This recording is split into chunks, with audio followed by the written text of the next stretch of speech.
TVK அரசாங்கம் ஏதேனும் miss பண்றாங்களா இல்ல ஏதாவது மிஸ்டேக் பண்றாங்களா? கடந்த 5 ஆண்டுகளா ஒரு பெரும் புயல் அடிச்சிட்டு இருந்துச்சு.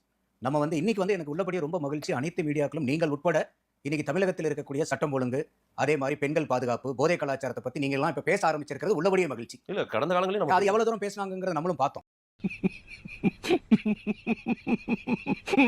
போராட்ட களம் மாறியும் ஆட்சிகள் மாறியும் காட்சிகள் மாறல. நாங்க தாவேகாவுக்கு நம்பி தான ஓட்டு போட்டோம். நாங்க சினிமாவுல இப்படி எல்லாம் பார்த்தோமே விஜய. இதெல்லாம் பேசுற வீடியோக்கள் நிறைய வருதுல்ல. அதெல்லாம் நம்ம பார்க்கிறோமா அதெல்லாம்? இல்ல அது எல்லாமே நம்ம பார்க்கிறோம். ஆ. இன்னும் சொல்ல போனோம்னா விஜய் அவர்களுக்கும் அவருடைய அரசாங்கத்துக்கு நம்ம சொல்றது என்னன்னா இனிமேல் டிசைனாவும் ஆட்கள் வருவாங்க.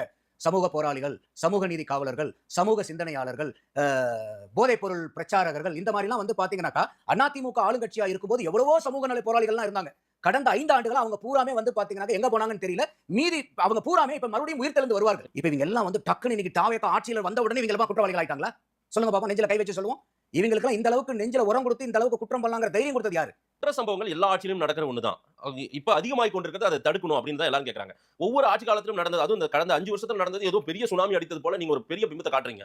குற்ற ஒவ்வொரு காலங்களிலுமே இது நடந்த ஒன்று தான் சார். அது அப்ப அந்த ரேஷியோவை எடுத்து பார்த்தோம்னா கூட டிஃபரன்ஸ் தெரிஞ்சிரும். அப்படி ஏதோ பார்த்தா இல்ல ஒட்டுமொத்தமா ஏதோ அங்க தான் உட்கார்ந்து திமுக ஆட்சி காலத்துல தான் எல்லாரும் அவங்க தப்பு கத்துக்கிட்டான் அப்படின்ற மாதிரி நீங்க இல்ல சொல்றீங்க. நான் சொல்றது போன 5 வருஷத்துல கல்வியில் சிறந்த தமிழ்நாடு, கல்வியில் சிறந்த தமிழ்நாடுன்னு சொல்லி இப்ப கல்வியில் சிறந்த தமிழ்நாடா இருந்தா இது நியாயமான கேள்வி, நீங்க புரிஞ்சுக்கங்க. கல்வியில் சிறந்த தமிழ்நாடா இருந்தா இந்த 12 நாள்ல தமிழ்நாடு இந்த மாதிரி ஆயிடுமா?